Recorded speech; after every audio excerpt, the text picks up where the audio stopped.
तो श्री सुखदेव जी महाराज ने कहा, परीक्षित, यद्यपि दैत्य गुरु शुक्राचार्य ने अपने बल से, अपने तपोबल से, मंत्र बल से असुरों की सब संपत्ति सुरक्षित कर दी थी, फिर भी विश्वरूप ने अपनी वैष्णवी विद्या के प्रभाव से दैत्यों से संपत्ति छीनकर पुनः देवताओं को प्राप्त करा दी। देवराज इंद्र को पुनः देवराज के पद पर अभिषिक्त करा दिया। अब ये बात जब महाराज परीक्षित ने सुनी तो उनको जानने की बड़ी उत्सुकता हुई कि जो दैत्य गुरु शुक्राचार्य हैं, उनका बल, उनकी शक्ति कोई सामान्य तो है नहीं।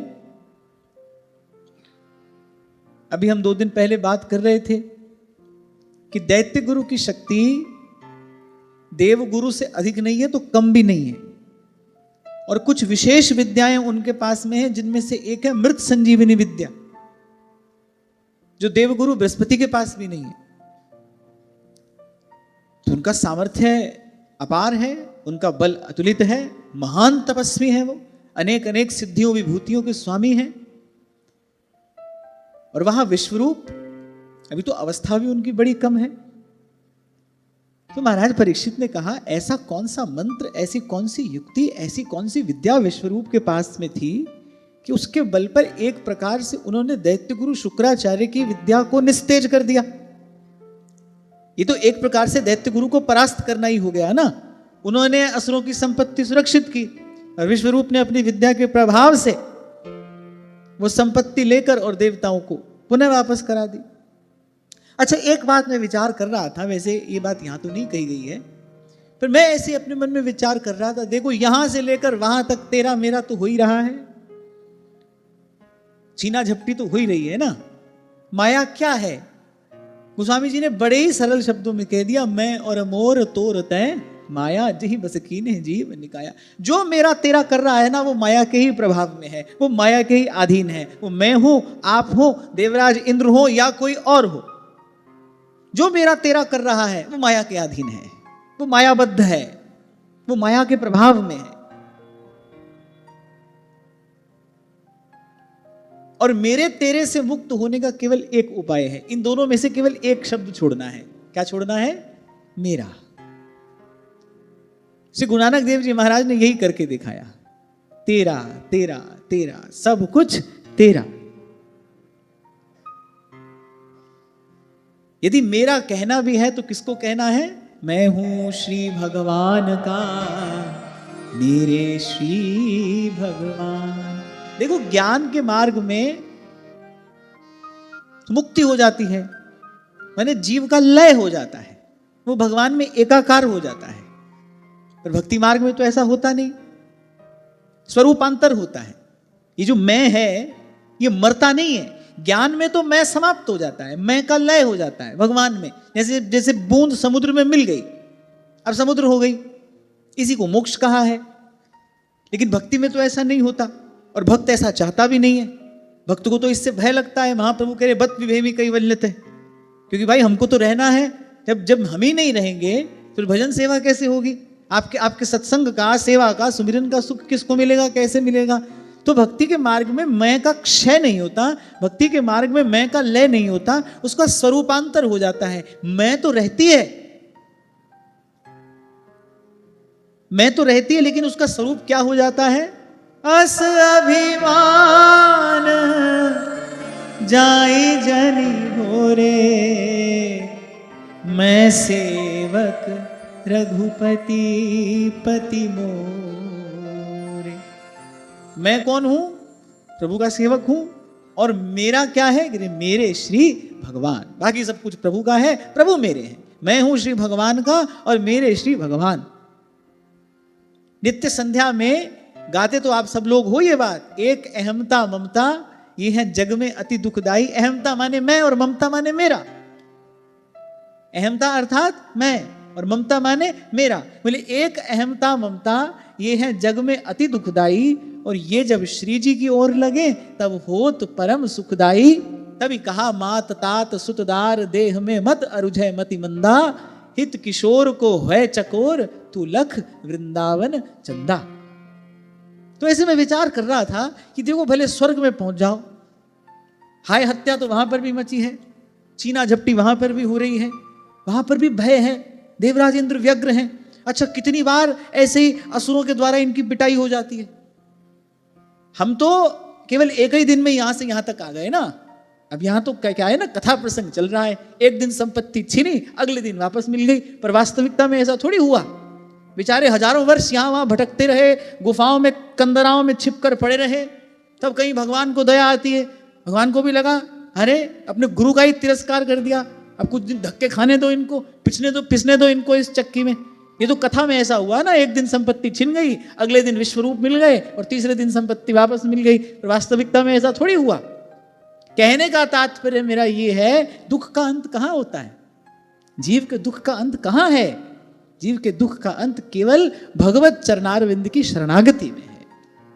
प्रभु के चरणों की शरण में जब पहुंच जाता है, तुम कृपाल जा पर अनुकूला, ताहीन व्यापी त्रिविध भवसूना। तभी माता सुनीति ने ध्रुव जी से कहा, बोले बेटा तू आज ये सिंहासन प्राप्त कर भी लेगा तो कल काल और मृत्यु तुझसे फिर ये छीन लेंगे।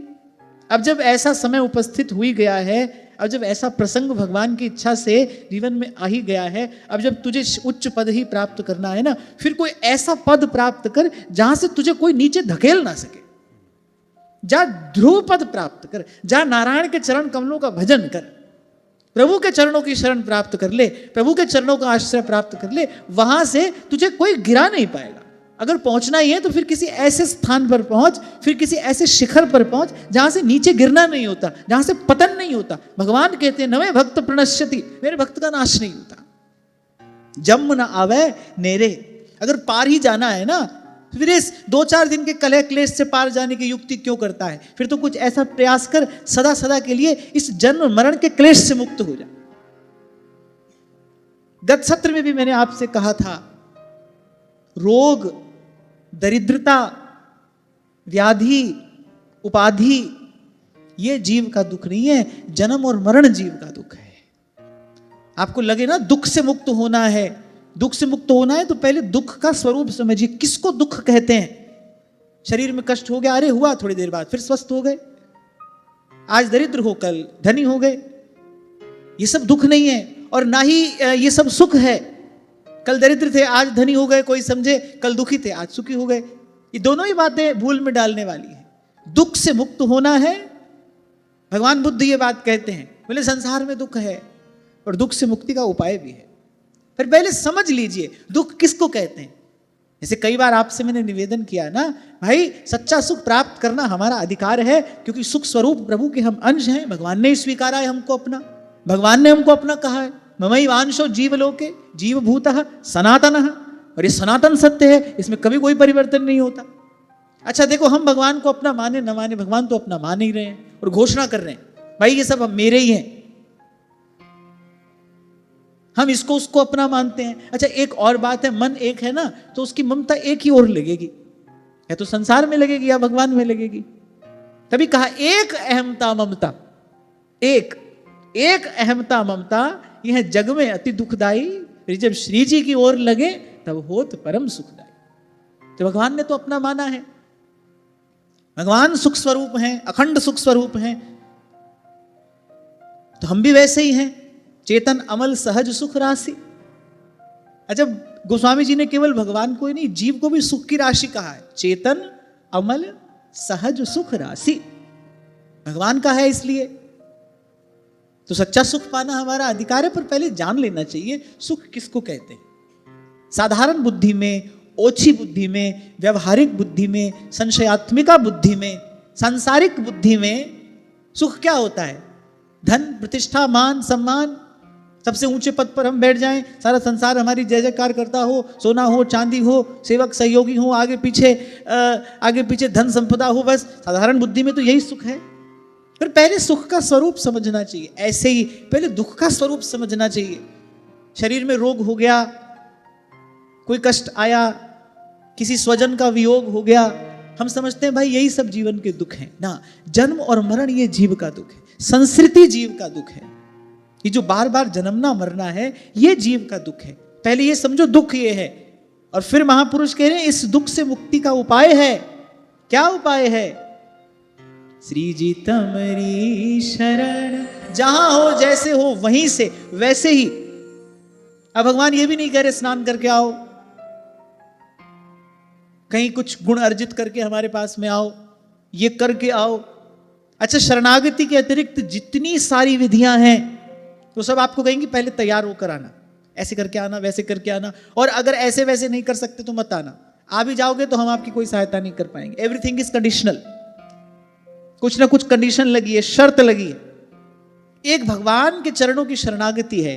भगवान कह रहे भाई जो जहां है, जिस हालत में पड़ा है, मैला कुचैला, विषय के कीचड़ में लिप्त, पापात्मा दुरात्मा जैसा भी है, इससे बड़ी बात भगवान क्या कहेंगे? कोटि विप्र वध लागहि जाहु। इससे बड़ी बात भगवान क्या कहेंगे बताइए? कह रहे कोटि विप्र वध लागहि जाहु, कह रहे आए शरण, कह रहे तजहु नहीं ताऊ। और आगे कह रहे हैं जो सभीत आवा शरनाई, राखहु ताहि प्राण की नाई। अच्छा, तुमको भूत प्रेत से डर लगता है, तुमको संसार से भय नहीं लगता, तुमको जन्म मरण से भय नहीं लगता। अगर जन्म मरण से भय लगे तो लग जाओ भजन में। आदमी भूत से डरता है, प्रेत से डरता है, धन हानि से डरता है, मान हानि से डरता है, इस सब बात से तो डरता है। लेकिन जो वस्तुतः दुख है, जो इन सब का मूल है, जो इन सब की जड़ है, उससे उसको कोई भय नहीं। उससे भय हो तो आज अभी इसी क्षण सब छोड़कर भजन में लग न जाए, क्योंकि इस जन्म मरण रूपी दुख से मुक्त कराने वाला तो भगवान का भजन ही है ना। बिनु हरि भजन न जाहि कलेसा। श्री काकभूषुंडी जी किसको क्लेश कह रहे हैं? संस्कृति को ही क्लेश कहा है। यही क्लेश है, ये बार बार जन्मना मरना, यही क्लेश है। अगर बिन हरि भजन न जाहि कलेसा। छोटी छोटी बातों से तो हम डरते हैं, उसका तो उपाय करते हैं। गंडा ताबीज बांधेंगे, द्वार द्वार पर भटकेंगे, फिर ज्योतिषी के पास जाएंगे, महाराज बताओ क्या होगा। बेचारे को खुद भी कुछ पता नहीं है उसका क्या होगा, तुमको वो बताता है। और मैं फिर कह रहा हूं, भले कोई बता भी दे, पहली बात तो ऐसी सामर्थ्य नहीं है किसी के पास। एक बात आपको बताऊं, ब्रह्मा जी को भी नहीं पता अगले पल भगवान क्या करने वाले हैं, और तो किसी को क्या ही पता होगा, उनको भी नहीं पता है। जो तत्ववेत्ता महापुरुष है, भगवान की कृपा से जिन्होंने भगवान के स्वरूप स्वभाव को जान लिया है, पहचान लिया है, वो कहते हैं बोले कितने मनोरथ करते रहो, तुम्हारा मन कितनी माला फेरता रहे, ऐसा हो जाए वैसा हो जाए, ये हो जाएगा वो हो जाएगा, ऐसा करके ये पालेंगे वैसा करके ये पालेंगे, कितने करो मनोरथ माला, पर भावी पर पर्दा काला। तब कहते हैं सुजन सयाने। जो सयाने हैं, अकल आ गई है जिनको, जिनकी बुद्धि ठिकाने आ गई है भगवान की कृपा से, जिन्होंने भगवान को जान लिया, बोले तब कहते हैं सुजन सयाने, राम की बातें राम ही जाने। अरे तीनों लोगों के गुरु है वो कह रहे हैं, अरे वही ही जो राम रचि राखा, को कर तर्क बड़ा वही साखा।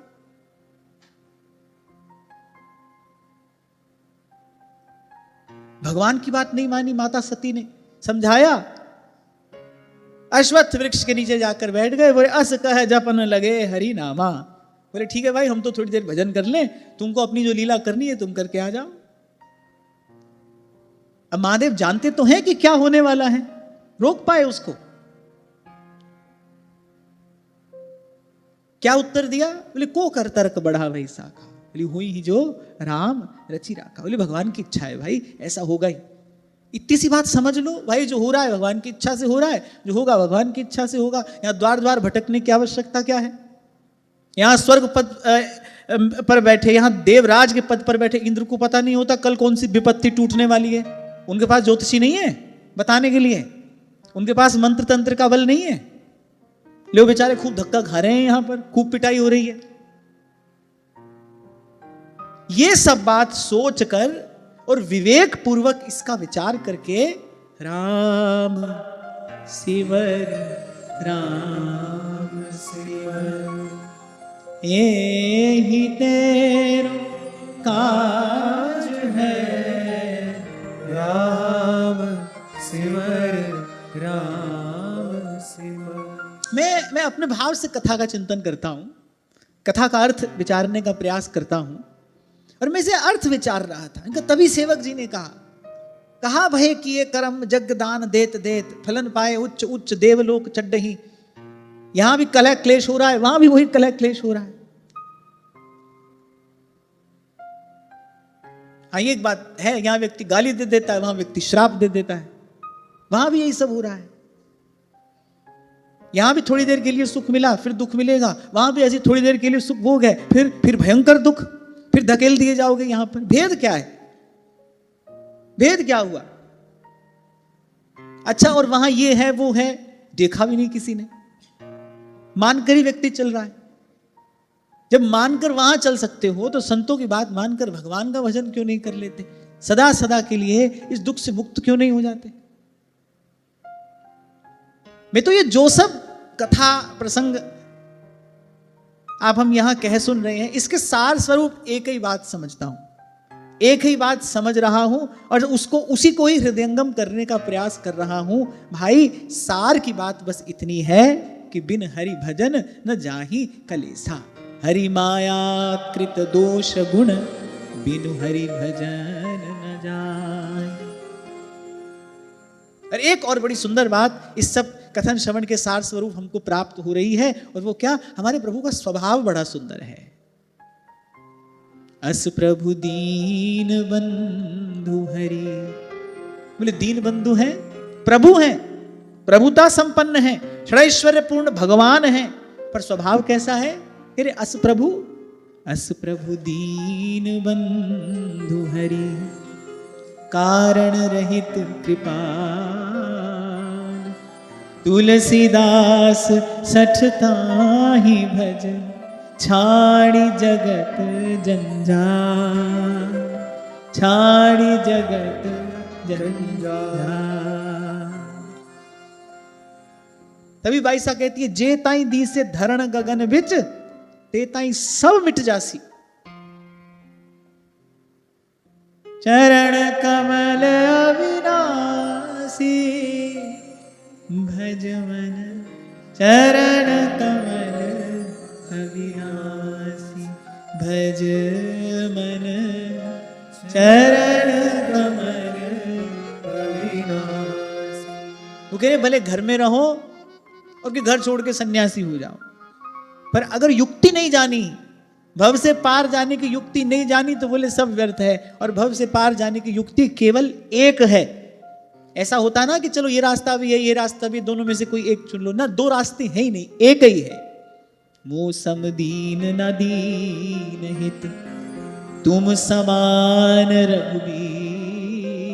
एक ही रास्ता है भाई, भगवान के चरणों की शरण ग्रहण कर लो, कसकर पकड़ लो भगवान के चरण। हे प्रभु, मैं सर्व साधन शून्य हूं, जितने अवगुण जितने दोष हैं वो सब मुझ में हैं, सब निंदित गर्हित कर्म मैंने एक बार नहीं अनेक बार किए हैं, और आज भी मैं करने से निवृत्त नहीं हो रहा हूं। ये सब सुन समझ कर भी मैं अपने आप को उससे दूर नहीं कर पा रहा हूं। एक बच्ची ने ये प्रश्न पूछा है, कल मैं उत्तर नहीं दे पाया।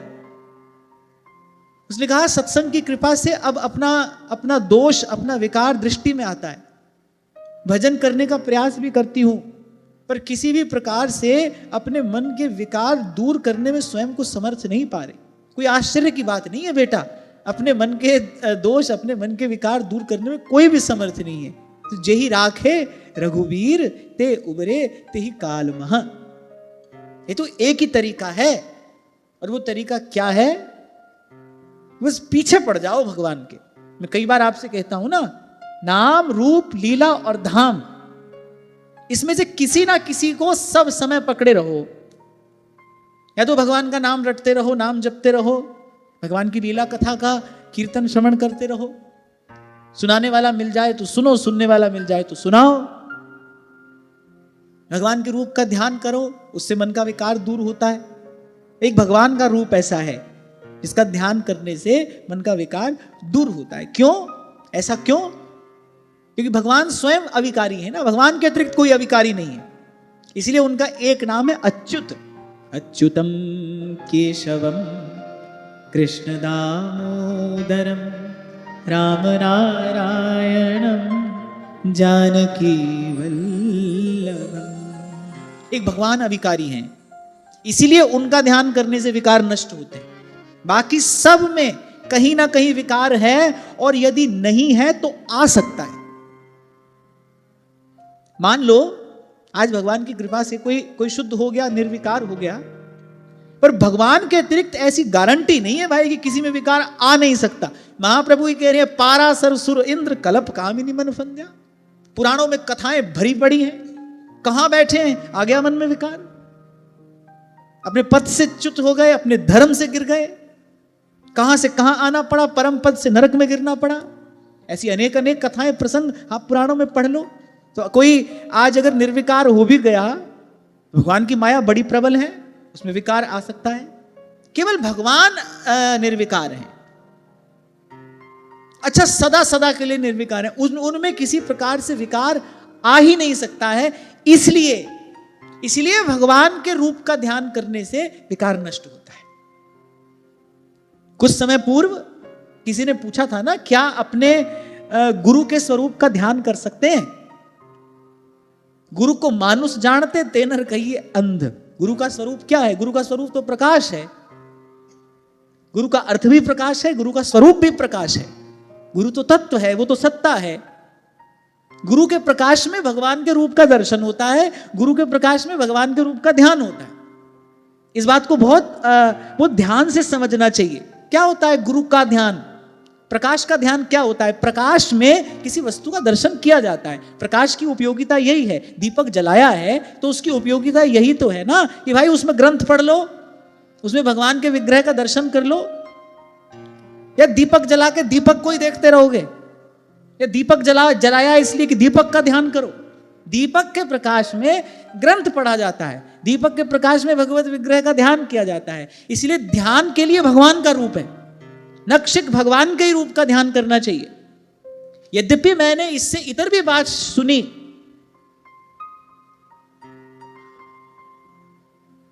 और अच्छे पढ़े लिखे लोगों के मुख से ही सुनी। कहा भी है ध्यान मूलम गुरुर मूर्ति। पर मुझे ऐसा लगता है भाई, भगवान सदा सदा के लिए निर्विकार हैं। भगवान का ही रूप शुद्ध बुद्ध नित्य मुक्त है, भगवान ही चैतन्य स्वरूप है। इसलिए ध्यान के लिए भगवान का ही श्री विग्रह है, और भगवान के ही श्री विग्रह का ध्यान करना चाहिए। और जिस बच्ची ने यह प्रश्न पूछा, उसने आगे यही बात लिखी। मैं इस बात पर आना चाह रहा था कि कभी कभी तो मन में ऐसा विकार आता है, संतों गुरुजनों के प्रति भी मन में कुछ कुभाव सा आ जाता है,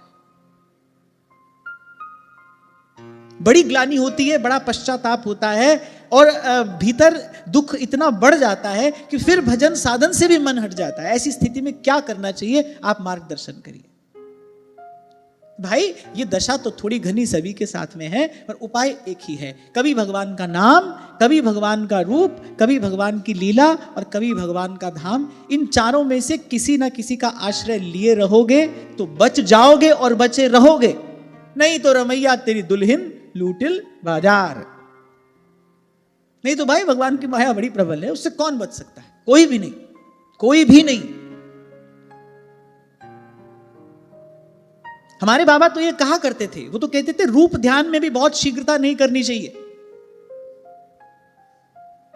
वो तो स्पष्ट कहते थे, बोले भगवान का रूप ध्यान करने में भी बहुत शीघ्रता मत करो। इसीलिए कई बार आपको कहता हूं, घट में नाम मूर्ति धरिए, पूजा अंतर्मुख हो करिए। अपने आप को इतना सिद्ध मत समझो कि हम आज ही भगवान के रूप का ध्यान करने के योग्य हो गए।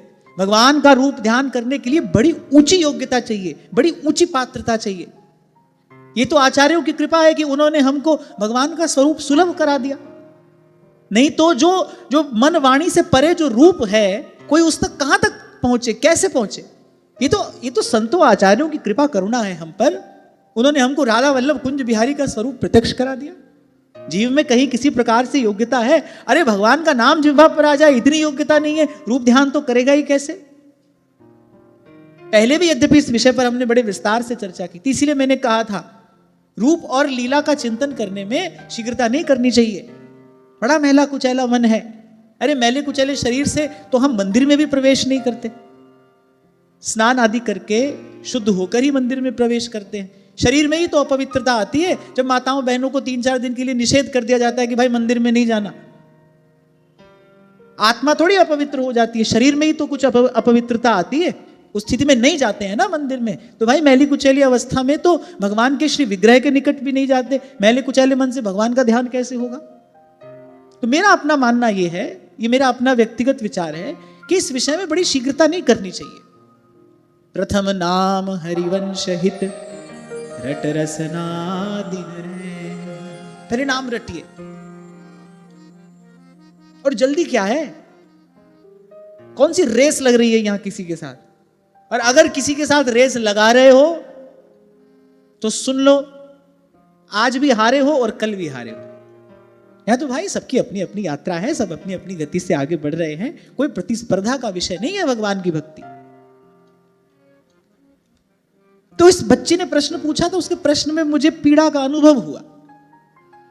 तो बेटा ऐसी स्थिति सभी के साथ में है, किसी के साथ कम है, किसी के साथ अधिक है। और इस रोग की औषधि भी भगवान का नाम रूप लीला और धाम ही है।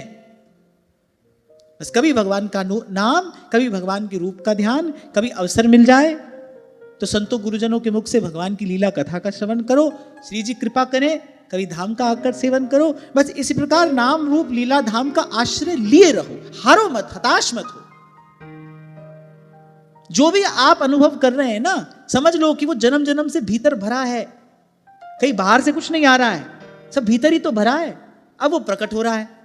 क्यों? क्योंकि आपने सफाई करनी शुरू कर दी है। अब एक कमरा बंद पड़ा रहे तो पड़ा ही रहे, तो बरसों से बंद पड़ा है, पड़ा ही रहने दीजिए।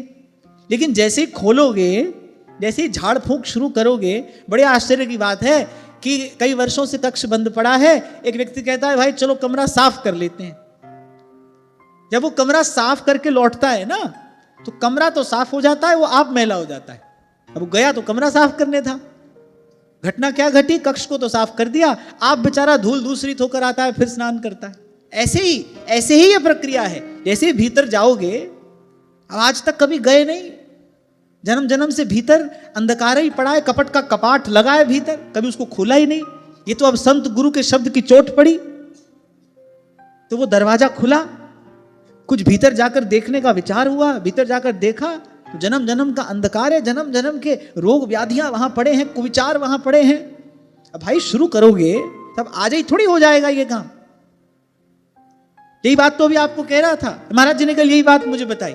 ये तो यहां कथा हो रही है, तो एक दिन देवताओं की संपत्ति छिन गई, अगले दिन वापस मिल गई। पर सच में ऐसा थोड़ी हुआ।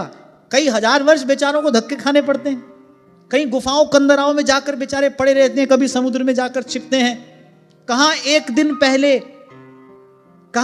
पहले इंद्र के पद पर बैठे हैं और दूसरे दिन बेचारों को छुपने की भी जगह नहीं मिल रही। अच्छा, ऋषि लोग भी कहते नहीं भाई हमारे आश्रम में मत छुपो, आकर हमारे आश्रम में छुपोगे तो वो दैत्य तुमको ढूंढते ढूंढते यहां उत्पात करेंगे, तो वो भी उनको घुसने नहीं देते। कहीं जल में जाकर छिपते हैं, कहीं गुफा में जाकर छिपते हैं। और ये कहानी 2-4 दिन की नहीं होती, हजारों वर्ष लग जाते हैं उनको पुनः अपना स्थान प्राप्त करने में। साधारण दृष्टि से भी अगर आप इसको समझो, किसी भी वस्तु को नष्ट करना बड़ा सरल होता है, पर उसके सृजन में तो भाई समय लगता है ना। बड़ा ऊंचा भवन है, ले बुलडोजर चलाओ 5 मिनट में सब ध्वस्त। लेकिन अब बनाना हो तो 2-4 वर्ष का समय लगेगा कि नहीं। तो साधक को इसमें निराश नहीं होना चाहिए। हाँ ठीक है, मैं समझता हूं कि मन में कभी कभी ऐसा विकार आ जाता है, मन में कभी कभी ऐसी निकृष्ट भावना, ऐसी निंदनीय वृत्ति आ जाती है, साधक दुखी हो जाता है। वो बात तो ठीक है, पर मैं कहता हूं कि रोग बहुत है तो हाय हाय रोग है, हाय हाय रोग है, ये कहने की बजाय औषधि लेनी चाहिए। औषधि में, और गोस्वामी जी एक बड़ी सुंदर बात कहते हैं, बोले सदगुरु बचन वैद विश्वासा। बोले गुरु रूपी वैद्य ने जो औषधि दी है ना, बोले उसके वचन में विश्वास रखो। उसने कहा है ना ये दवाई लो तुम्हारा रोग ठीक हो जाएगा, तो भरोसा रखो, आज नहीं तो कल रोग ठीक हो जाएगा। इसमें निराश हताश होने की आवश्यकता नहीं। हाँ, पर मैं एक बात फिर कहकर आगे बढ़ता हूं, ध्यान भगवान के ही रूप का करना चाहिए। और या फिर जिनको भगवान ने स्वयं अपना स्वरूप कहा है, भगवान ने कहा आचार्यम माम विजानियात, आचार्य मेरा स्वरूप है। सेवक जी महाराज ने महाप्रभु जी के स्वरूप का ध्यान किया है, कराया है। या फिर आचार्य के स्वरूप का ध्यान करना चाहिए। बाकी आपको भाई किसी को भी गुरु बनाया, उसी के स्वरूप का ध्यान करने बैठे हैं, तो भाई ये मुझे तो ठीक नहीं लगता, मुझे तो ये किसी भी दृष्टि से उचित प्रतीत नहीं होता। और मैं तो यहां तक भी कह रहा हूं, पहले भी कहा, आज फिर कह रहा हूं, फिर कभी अवसर मिलेगा तो कहूंगा कि संतों गुरुजनों का सेवन तन से भी और मन से भी एक नियत दूरी के साथ, एक गरिमा के साथ ही किया जाना चाहिए। डोंगरे जी महाराज तो ये बात बार बार कहते थे, बोले माताओं को तो चरण स्पर्श भी नहीं करना चाहिए, उससे बचना चाहिए, उसकी कोई आवश्यकता नहीं। एक और बात मैं आपको कह रहा हूं, हमारे शास्त्रों ने किसी को भी किसी भी वस्तु से वंचित नहीं रखा है। अगर किसी समय में मंदिर में प्रवेश करने का अधिकार शास्त्र नहीं देता, तो इसका मतलब यह नहीं है कि शास्त्र ने उसको फल से भी वंचित कर दिया। शास्त्र कहता है कि अगर आपने बाहर से मंदिर की ध्वजा को प्रणाम कर लिया तो आपको देव दर्शन का ही प्रसाद मिलेगा, किसी को भी वंचित नहीं रखा गया है।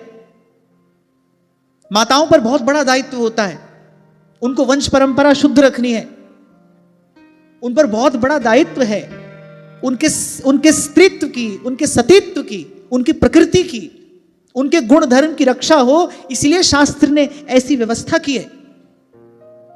अरे एक अवस्था में पहुंच जाने के बाद तो स्त्री हो या पुरुष हो, वो भी अनावश्यक स्पर्श से स्वयं को बचाता है। अगर वो उच्च कोटि का साधक है ना, तो वो भी अनावश्यक स्पर्श से स्वयं को बचाता है, और उसको बचाना चाहिए।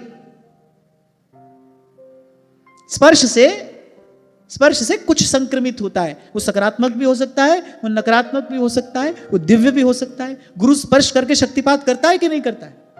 भले वो हाथ से स्पर्श करे, शब्द से करे, दृष्टि से करे, संकल्प से करे, पर करता है कि नहीं करता है?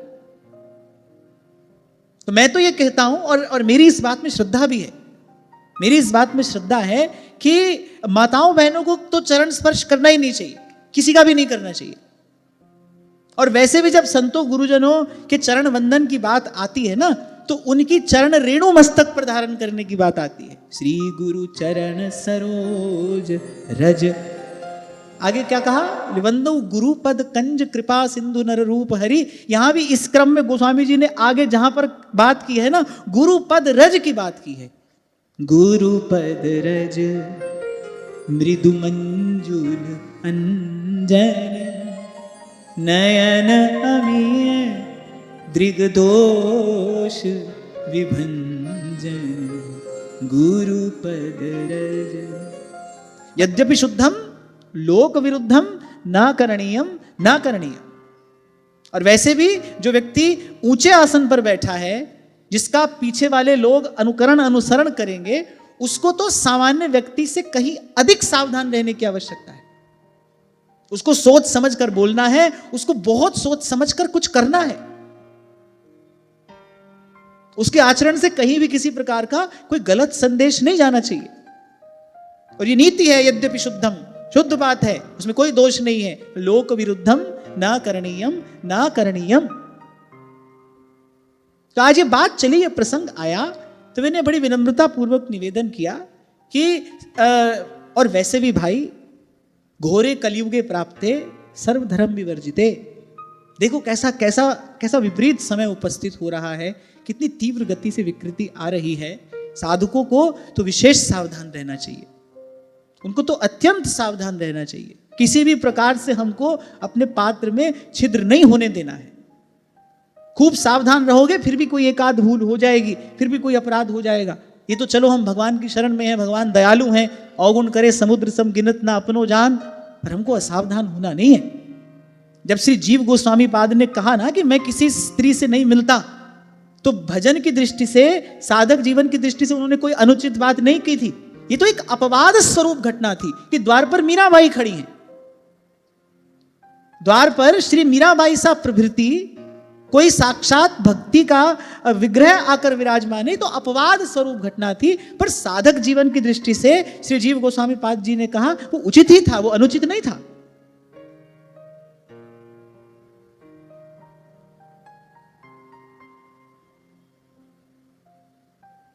तो इस प्रकार जहां तक हो सके वहां मनसा वाचा कर्मणा शुद्ध पवित्र आचरण बनाए रखते हुए ही भजन के मार्ग पर चलना चाहिए। इसी से उन्नति होती है। तो खैर हम तो बात ये कर रहे थे भाई, यहां हो या वहां हो, तेरा मेरा सब जगह लगा हुआ है।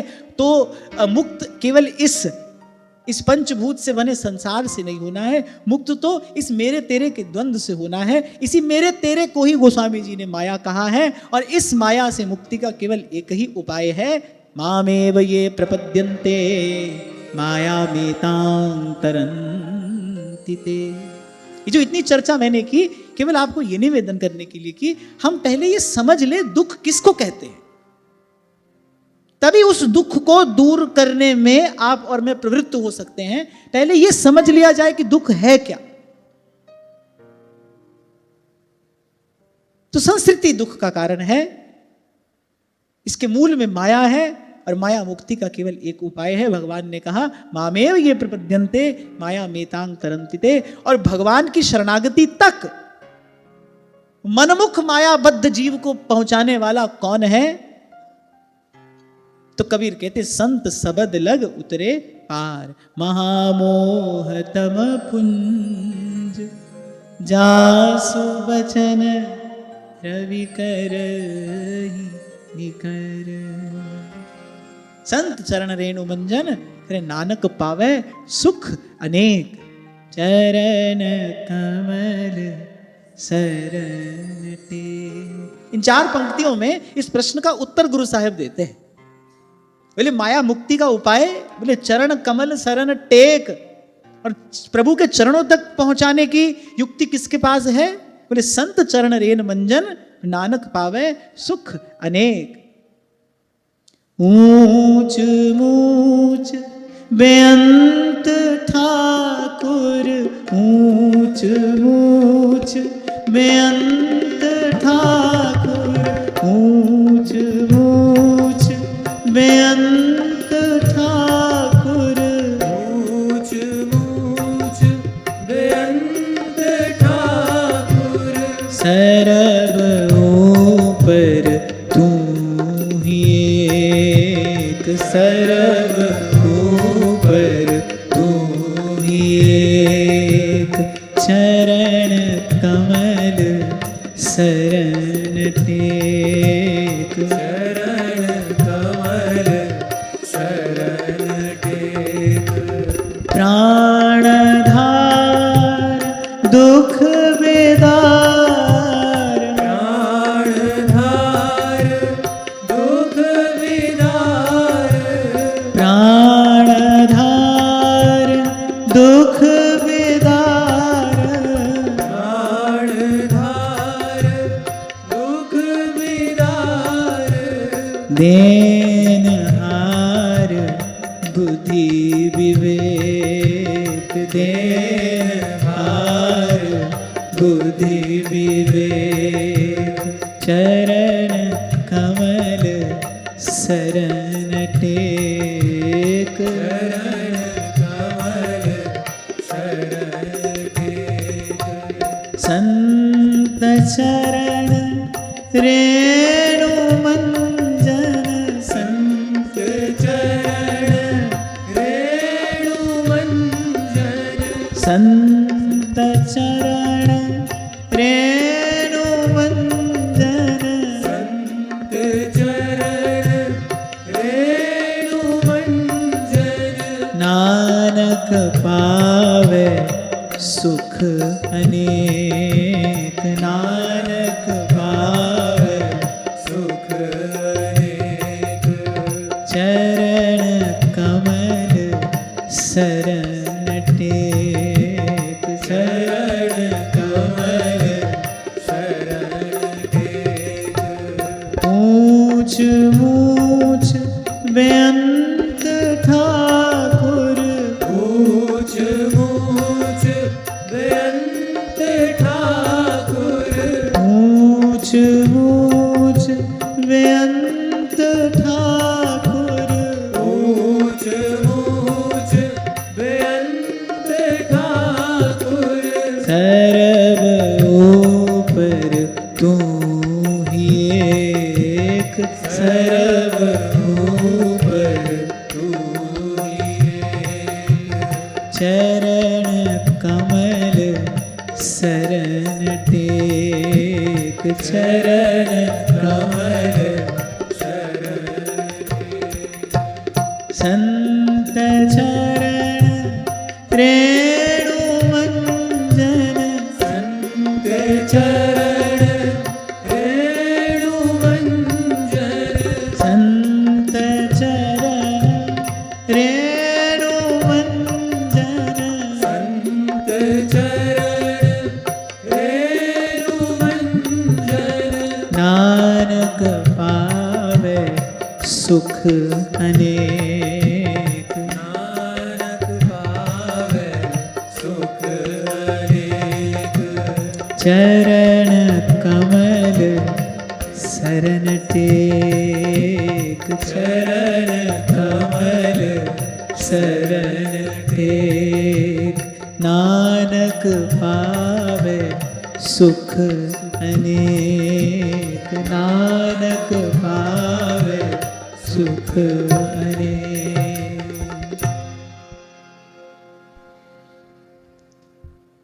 तो धैर्य पूर्वक नाम का आश्रय लेते हुए पहले हो जाने दीजिए नाम की कृपा से अपने मन को निर्मल। नाम का प्रसाद ही है रूप, वो स्वतः स्फुरित होगा। हां, पर जैसा इस बच्ची ने प्रश्न किया कि संतों गुरुजनों के प्रति भी कभी कभी मन में कुछ ऐसा अन्यथा विचार आता है, यदि ऐसी स्थिति हो फिर तो बहुत सावधानी पूर्वक केवल नाम का ही आश्रय लेना चाहिए। बहुत सावधानी पूर्वक केवल नाम का ही आश्रय लेना चाहिए, कुछ और नहीं करना चाहिए। फिर यदि मन की ऐसी दशा है, मान लो मन ऐसा रोगी है कि संतों गुरुजनों के प्रति भी अगर कभी मन में इस प्रकार का कोई अन्यथा विचार आ रहा है, फिर तो बहुत सावधानी पूर्वक केवल केवल और केवल नाम का ही आश्रय लीजिए। देखो, इसको मैं सरल शब्दों में आपको समझाता हूं। संत गुरुजन तो भगवान के चरणों में निवेदित हैं, समर्पित हैं। भगवान के चरणों में चढ़ी हुई वस्तु को भोग की दृष्टि से देखना कितना बड़ा पातक है। गुरु माता ने, महर्षि संदीपनी की पत्नी ने चने बांध कर दिए। थोड़ा हिस्सा भगवान का था, थोड़ा सुदामा जी का था। भगवान के हिस्से के चने पा लिए। क्या परिणाम आया?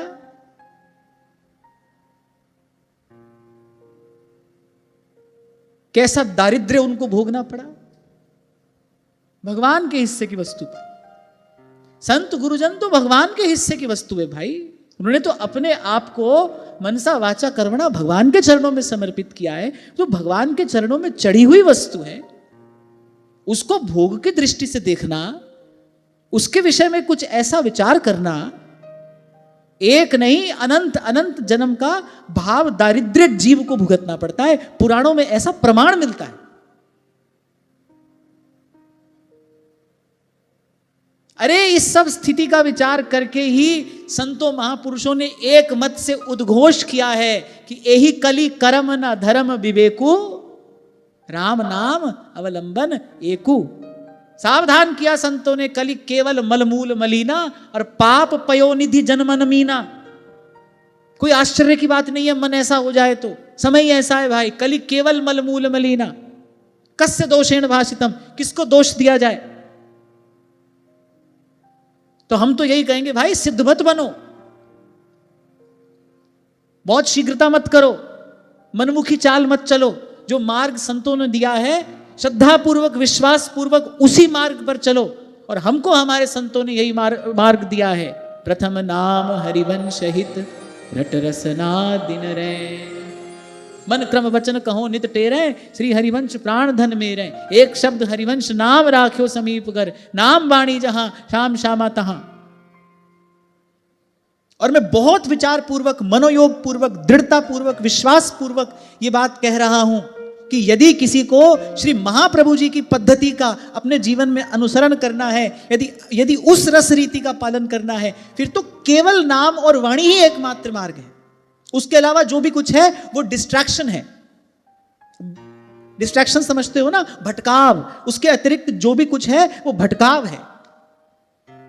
प्रेम की उपासना कभी भी किसी वस्तु, व्यक्ति, स्थिति के आश्रित नहीं हो सकती, और अगर है तो फिर प्रेम की उपासना नहीं है। एक प्रेम ही तो है जो सर्वतंत्र स्वतंत्र है। हम चलने लगे अपनी मनमानी चाल, ये जो किया है वो सब हमने मनमाना कार्य किया है।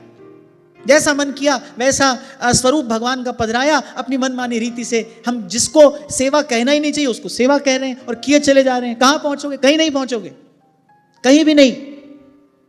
आचार्यों ने हमारे यहां पर एक ग्रंथ उपलब्ध है, सेवा विचारम। आचार्यों ने सेवा विचार में सेवा पद्धति का वर्णन करते हुए स्पष्ट कहा है कि उपासक को नाम वाणी का आश्रय लेते हुए अधिक से अधिक चित्रपट सेवा करनी चाहिए। उसका सीधा सीधा कारण है भाई, अगर आप श्री विग्रह सेवा करोगे तो भाई फिर उसमें तो बहुत वस्तु का संग्रह चाहिए, उसमें तो सब कुछ चाहिए। और इतने सिद्ध तो हम है नहीं कि शरीर हमारा बाहर सेवा करता रहे और मन हमारा भावना में लगा रहे। ऐसी स्थिति तो भाई हमारी है नहीं। बहुत दीर्घ काल तक विचार करने के पश्चात मैं ये बात कह रहा हूं। ये मनमाना आचरण है। अब कोई अपने मन में ये प्रश्न लिए बैठा हो, भाई अब जो हमारे यहां सेवा है क्या करें? अरे सेवा तो करना ही है, पर मैं ये बात कह रहा हूं सेवा कैसे करनी है? नाम और वाणी से करनी है। जिस व्यापारी की प्राण रक्षा राधा वल्लभ श्री हरिवंश इस नाम के कीर्तन मात्र से हो गई, उस व्यापारी ने अपार धन संपत्ति महाप्रभु जी के चरणों में लाकर रख दी कि केवल आपके नाम से मेरी प्राण रक्षा हुई है। महाप्रभु ने धन की ओर देखा भी नहीं। महाप्रभु ने कहा भाई ये वस्तु हमारे किसी काम की नहीं है, जाओ इसको संत भगवंत की सेवा में लगाओ, इससे कोई सत्कार्य करो। बादशाह आया है स्वामी जी के पास, कोई सेवा हमको बता दो। अब ये लोग यदि चाहते तो भाई सोने चांदी के मंदिर यहां पर बनाते, एक से एक उत्तम वस्तुएं एकत्रित करते और तथाकथित सेवा की पद्धति हमारे लिए बनाकर जाते, फिर हम भी उसी मार्ग पर चलते। चल रहे हैं हम अपने आचार्यों के मार्ग पर? बिल्कुल भी नहीं चल रहे। आज भी जब श्री जी को राजभोग लगाया जाता है ना, तो 5 अनाज की एक रोटी का टुकड़ा शायद आप देखो राजभोग में आपको मिलता है। महाप्रभु की रीति तो ये है, वो श्री जी को भोग लगाया और अपनी भावना में रमे हैं, अपनी भावना में लगे हैं। ये सरस अनुराग और विवश सघन बन में फिरे और गावत जुगल सुहाग। बनाते रहो सुबह से शाम तक लड्डू पेड़ा और कहते रहो श्री जी की सेवा करने। अरे उनको ऐसी सेवा की आवश्यकता ही नहीं है, वहां इस सब बात का लेश भी नहीं है। और मैं नहीं कह रहा, आपको लगे कि मैं अपनी मनमानी बात बोल रहा हूं, तो बात व्यास जी कह रहे हैं। फनि पर रवि तर नहीं विराट मह, नहीं संध्या नहीं प्रात, राधा मोहन को निज मंदिर महाप्रलय नहीं जात।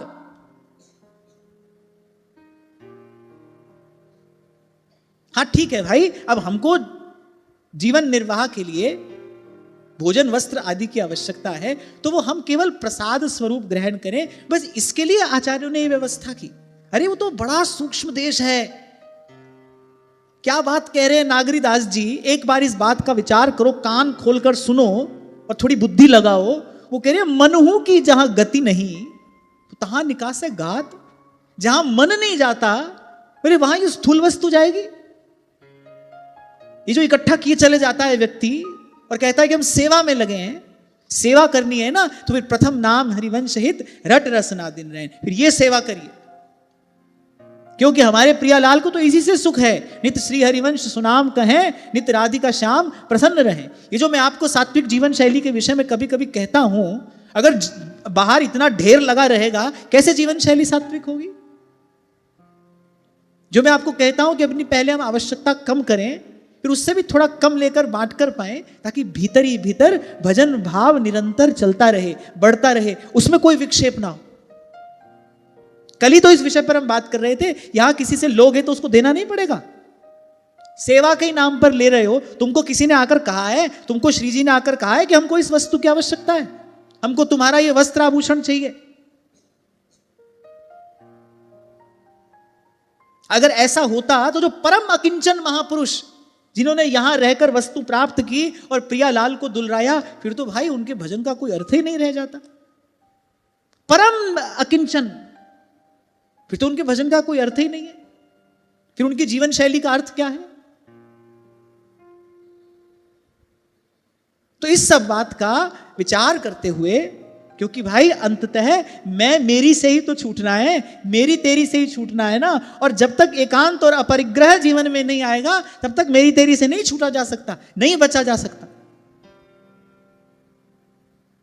अरे यहां तो मेरी श्री जी तुम्हारी श्री जी के नाम पर झगड़ा हो जाता है, और तो छोड़ो, बाहर की बात तो छोड़ो, इसी पर झगड़ा हो रहा है।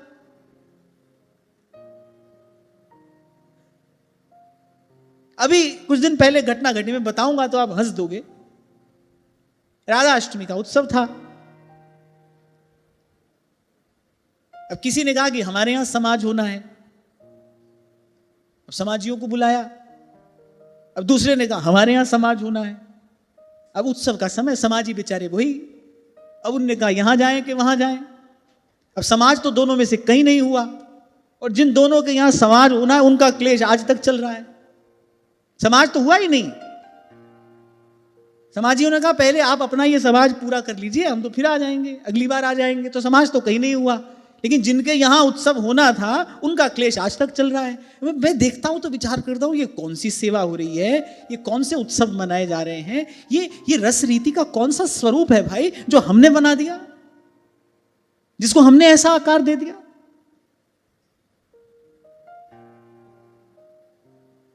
घर से नहीं छूटना था, मेरे तेरे से छूटना था, किसी एक स्थान को नहीं बदलना था, मन का यह स्वभाव बदलना था। तो ये सीधा सा सूत्र है, माया इज इक्वल टू मेरा और तेरा।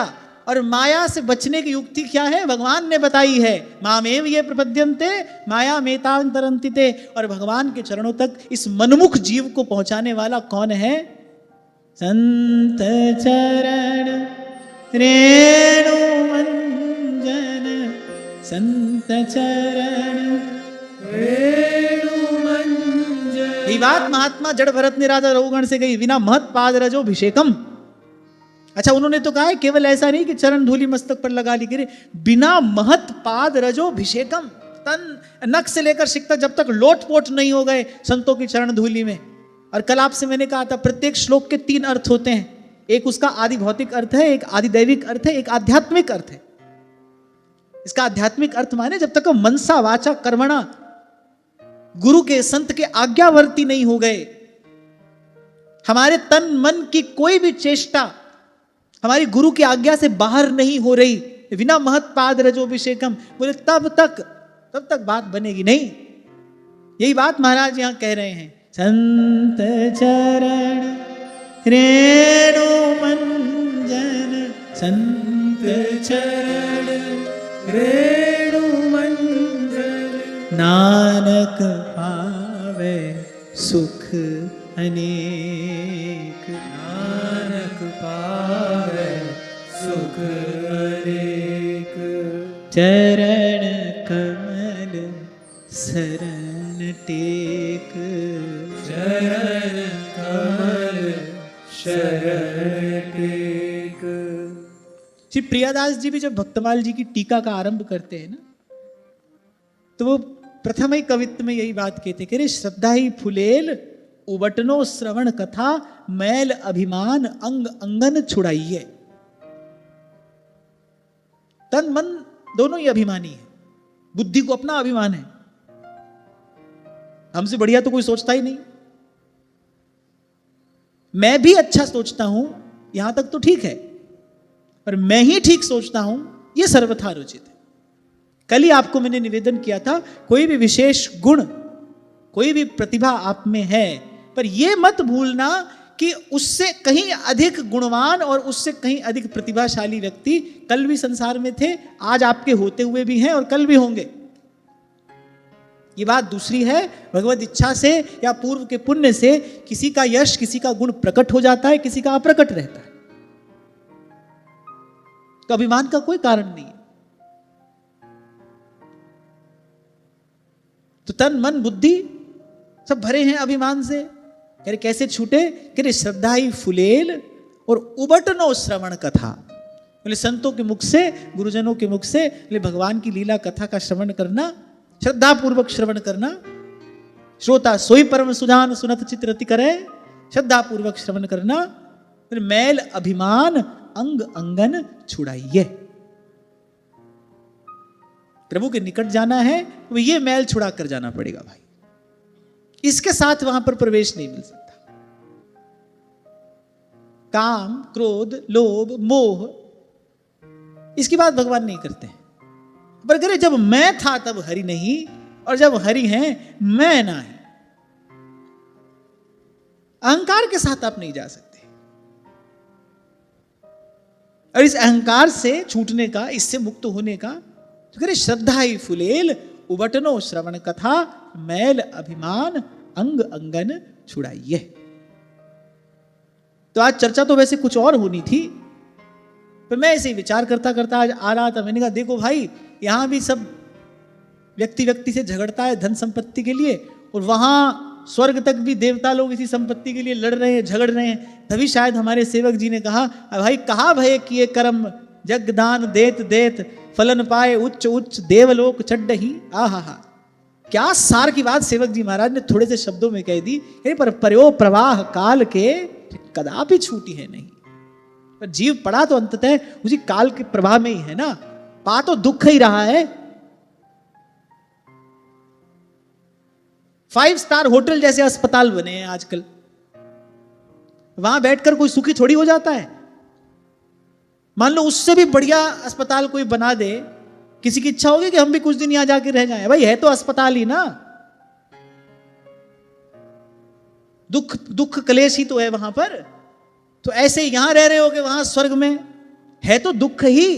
पर्यो प्रवाह काल के कदापि छूटी है नहीं। हमारी मोटी बुद्धि में इतनी बात आ जाए भाई, इस दुख से मुक्त होना है। किस दुख से? ये जन्म मरण के दुख से। पुनरपि जन्मं पुनरपि मरणं पुनरपि जननी जठरे शयनम। भगवान आदि शंकराचार्य सार की बात ही अंत में कह रहे हैं, मेरे भाई यही जीव का दुख है। भज गोविंदम भज गोविंदम गोविंदम भज मूढ़ मते। हाँ, पर गोविंद का भजन बिना गुरु के कोई करा नहीं सकता। इस प्रसंग से भी हमको यही प्रेरणा प्राप्त हो रही है, इस कहानी से भी यही शिक्षा मिल रही है। जैसे ही गुरु रुष्ट हुए, देवता श्रीहीन हो गए, शक्तिहीन हो गए, दैत्यों ने विजय प्राप्त कर ली। किसी ना किसी को गुरु के रूप में वर्ण करना पड़ा, तभी पुनः देवत्व प्राप्त होगा। अपने बल से देवता ये सब नहीं कर पाए। इंद्र के पास वज्र भी था, यम वरुण अग्नि सभी तो हैं साथ में, पर शक्ति नहीं है। ऐसे ही ये आंख नाक हाथ कान पैर सब तो है, मन भी है, बुद्धि भी है, लेकिन भजन करने के लिए जो भाव चाहिए ना भाई, वो तो गुरु ही आकर प्रदान करेगा। मोह का क्षय ये तो गुरु की कृपा से होगा। तभी कहा वंदो गुरुपद कंज, कृपा सिंधु नर रूप हरि, महामोह तम पुंज, जासु वचन रवि करहि निकर। सब तो है देवताओं के पास, इंद्र वज्र से युक्त ही तो थे, और सब शक्तिशाली देवता उनके साथ में हैं। पर क्या हुआ? केवल गुरु चले गए, क्या हुआ? शक्तिहीन हो गए, श्रीहीन हो गए, असुरों से परास्त हो गए। क्या ये जीव की दशा नहीं है? आप देखो, भगवान ने मनुष्य का शरीर दिया, भारत भूमि पर हमको भेजा, सब कर्मेंद्रियां ज्ञानेंद्रियां जिनसे भगवत भजन भगवत सेवा हो सकता है, सब कुछ तो हमारे पास में है। जिस मन से चिंतन हो सकता है वो मन भी हमारे पास में है। अगर नहीं है तो क्या नहीं है? गुरु की कृपा के अभाव में ये सब नहीं हो सकता है। गुरु बिन भव निधि तरहि न कोई, जो बिरंची शंकर सब होई। तो किसी को गुरु रूप में वर्ण किया देवताओं ने, सब वापस प्राप्त हो गया। ऐसे ही भूला भटका जीव है, जैसे गुरु की शरण में जाता है, गुरु कृपा करता है, जीव को स्वस्थ कर देता है, रोग मुक्त कर देता है। स्वस्थ माने अपने स्वरूप में स्थित। और हम कभी ना भूलें कि हमारा सहज स्वरूप क्या है, हम प्रभु के सेवक हैं। अस अभिमान, हमको अपनी मैं को मारना नहीं है, हमको अपनी मैं को सजाना है। हमको मैं को सताना भी नहीं है। किसी मार्ग पे मैं को मारा जाता है, किसी मार्ग पे अपने मैं को सताया जाता है, भांति भांति के कष्ट दिए जाते हैं। अच्छा, जिसको जितना सताओगे वो तुम्हारा उतना बैरी होएगा कि नहीं, बताओ।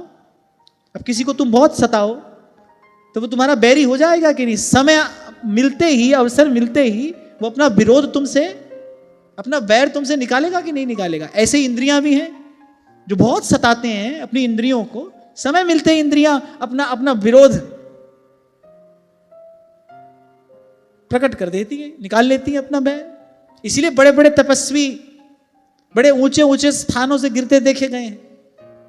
तो किसी मार्ग पर अपने मैं को मारने का प्रयास किया जा रहा है, मैं मर ही जाए, कहीं पर इसको सताया जा रहा है। पर भक्ति के मार्ग पे न मैं को मारा जाता है, न मैं को सताया जाता है, यहां तो मैं को सजाया जाता है। ये जो मैं है ना, ये प्रभु के योग्य हो जाए, ये भगवत भजन के योग्य हो जाए, ये भगवत सेवा के योग्य हो जाए। अस अभिमान जाए जनि भोरे, मैं सेवक रघुपति पति मोरे। और जैसे ही जीव अपने इस स्वरूप में स्थित हुआ, फिर वो भगवान के जैसा है। चेतन अमल सहज सुख राशि। जैसे ही जीव अपने स्वरूप में स्थित हुआ, हाँ भाई मैं भगवान का सेवक हूं, और भीतर तक ये बात जान ली, मान ली, पहचान ली, इस बात का बोध हो गया। भूल गए कि स्त्री हूं, पुरुष हूं, ब्राह्मण हूं, क्षत्रिय हूं, वैश्य हूं, शूद्र हूं। ये सब जो परिचय हैं, ये सब विस्मृत हो गए, क्योंकि ये सब झूठे हैं, इसमें से कुछ भी सत्य नहीं है। द्वार खटखटाया भगवत पाद शंकराचार्य ने गुरुदेव की कुटिया का। गुरुदेव ने भीतर से पूछा, कौन? अभी द्वार खोला नहीं, कौन है? मनोबुद्धिरहंकार चित्तानि नाहं, न च श्रोत्र जिह्वे न च घ्राण नेत्रे, न भूमिर्न व्योमस्न तेजो न वायु, चिदानंद रूपः शिवोहम शिवोहम, चिदानंद रूपः शिवोहम शिवोहम। और कैसे निष्प्रह गुरु होते होंगे, तो कहा भीतर आने की आवश्यकता नहीं, जाओ तुम्हारा कार्य पूर्ण हो गया। भीतर से ही गुरु ने कहा बस भीतर आने की आवश्यकता नहीं, हमारे पास आने का जो प्रयोजन था बोले पूर्ण हो गया, अब तुम स्वस्थ हो गए। अच्छा डॉक्टर वही तो होता है जो रोगी को कहते भाई अब अगली बार आने की आवश्यकता नहीं, अब आप बिल्कुल स्वस्थ हो। ऐसा ही गुरु भी है। उसने कहा कि भाई तुम जिस गौरव को प्राप्त करने के लिए आए थे, उस गौरव को तुमने प्राप्त कर लिया, तुम स्वस्थ हो गए, रोग मुक्त हो गए, अपने स्वरूप में स्थित हो गए, फिर अब हमारे पास आने की आवश्यकता नहीं। हाँ, ये बात दूसरी है, ऐसा गुरु बड़भागी पाइये। गुरुपुरा पाइये बड़भागी, गुरु की सेवा दुख ना लागी। पार ब्रह्म पूर्ण गुरुदेव, कर कृपा लागूं तेरी सेव। गुरु मेरी पूजा गुरु गोविंद, गुरु मेरा पार ब्रह्म गुरु भगवंत। जिस प्रसंग की हमको आज चर्चा करनी थी, अब चर्चा तो वो कल ही होगी। विराम का क्षण निकट है। मैं बस इतनी बात आपको विनम्रता पूर्वक कहकर वाणी को विराम दूं कि देखो भगवान ने अतिशय कृपा की, हम इस पवित्र भूमि पर जन्मे, हमको गुरुजन भी मिले, हमको संत भी मिले, हमको सत्संग भी मिला, हमको भगवान ने सब सुविधा साधन सब सुअवसर सब कुछ भगवान ने हमको दे दिया। बस अब एक बात की आवश्यकता है, हमको अपनी ओर से एक कार्य करना है, और वो क्या? सावधानी। भगवान ने साधन भी दिया, भगवान ने सुविधा भी दी, भगवान ने सुअवसर भी दिया। बस अब हमको सावधानी पूर्वक उसका सदुपयोग करना है। शास्त्र कहता है कि नयनहीन का दर्पण क्या कर लेगा? इसके पास नेत्र ही नहीं है, दर्पण उसका क्या करेगा? जो सावधान ही नहीं है, उसको कितना भी उत्कृष्ट साधन पथ क्यों ना मिल जाए, उसका कल्याण नहीं हो सकता। अब आप कहो कि भाई हम तो इतना भी नहीं कर सकते, तो आपकी बात किसी भी प्रकार से मानी नहीं जा सकती, क्योंकि मेरे महाप्रभु कहते हैं तू बालक नहीं भर्यो सयानप। आप कहो कि हम इतना भी नहीं कर सकते तो आप झूठ बोलते हो, आप असत्य भाषण करते हो, ये मिथ्या लाप है। नहीं तो महाप्रभु जी कभी नहीं कहते तू बालक नहीं भर्यो सयानप, अरे काहे कृष्ण भजत नहीं नीके। महाप्रभु कह रहे ये काम तुम करना चाहो तो अवश्य कर सकते हो, और जब कर सकते हो तो क्यों नहीं कर रहे? महाप्रभु की वाणी में आप ध्यान लगाकर सुनो, क्या कहना चाह रहे हैं आचार्य? बोले काहे कृष्ण भजत नहीं नीके। हम बोलचाल की भाषा में कह देते ना, भाई अब ये काम कर सकते हो तो क्यों नहीं कर रहे, इसको करने में देर क्यों कर रहे हो, जब कर सकते हो तो क्यों नहीं कर रहे। यही बात महाप्रभु कह रहे हैं, तू बालक नहीं भर्यो सयानप, इतनी योग्यता सामर्थ्य तुम्हें ईश्वर ने देकर भेजा है। इस पवित्र भारत भूमि पर जन्म हुआ। ध्रुवदास जी कहते हैं ज्ञान सहित और नर देहवर भरतखंड में हुई, तो हुना चाख्यो प्रेम रस, बोले ताको रहिए रोई। तो ये मत कहो कि नहीं इतना भी हम नहीं कर सकते। प्रभु ने क्या दिया? बोले साधन दिया। भजन का साधन है ये शरीर, शरीरवाद्य खलु धर्म साधनम। सब सुविधा दे दी हमको, रोज यहां पर आकर हम बैठ जाते, कितनी सुंदर व्यवस्था प्रभु ने कर दी।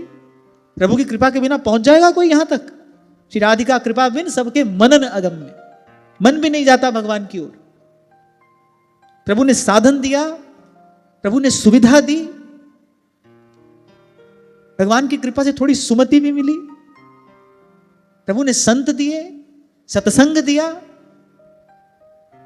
समुचित व्यवस्था तो ठाकुर जी ने कर दी। अब हमको केवल सावधानी पूर्वक इस सब का सदुपयोग करना।